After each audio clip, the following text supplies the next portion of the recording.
Hapa tulipo ni katika mkoa wa Kaskazini na hapa tulipo ni katika eneo la Micheweni ambapo Tume ya Uchaguzi Zanzibar inatekeleza zoezi lake la kisheria la kuteketeza nyaraka za uchaguzi. Hayo yamejiri mara baada ya siku 90 kutimia, na hivyo Tume ya Uchaguzi Zanzibar rasmi imeanza zoezi la utekelezaji wa nyaraka zilizotumika kwa ajili ya uchaguzi wa mwaka 2025. Mara baada ya mwenyekiti wa Tume ya Uchaguzi Zanzibar Mheshimiwa Jaji George Joseph Kazi kushuhudia zoezi hilo, na hapa anazungumza mambo mbalimbali ya kisheria na mamlaka ambazo walizipata kisheria za kuteketeza nyaraka hizo.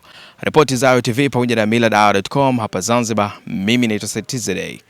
Katika kutekeleza matakwa ya sheria ya uchaguzi katika kifungu cha 98 kifungu kidogo cha 3 ambacho kinaitaka tume iteketeze nyaraka zote za uchaguzi baada ya siku 90 ya kumalizika kwa uchaguzi pindipo hakuna amri yoyote ya mahakama inayoelekeza vinginevyo kama vile zuio na mambo kama hayo. Leo tarehe 17 mwezi wa 3 na baada ya maamuzi ya tume ya kikao chake cha tarehe 2 tarehe 17 mwezi wa 2 na baada ya maamuzi ya tume ya kikao chake tarehe 2 mwezi huu wa 2, hiyo ni baada ya kukamilika kwa siku 90 tokea kwa uchaguzi mkuu wa mwaka 2025 ambao ulifanyika tarehe 29 Oktoba.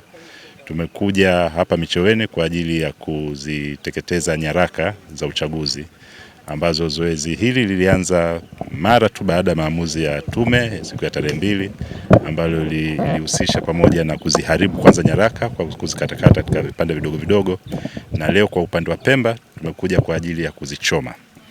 Zoezi kama hili vile vile litafanyika Unguja katika siku ambayo tutaipanga, kwa sababu bado tunaendelea na zoezi vile vile la kuzikatakata katika vipande vidogo vidogo kuziharibu nyaraka hizo.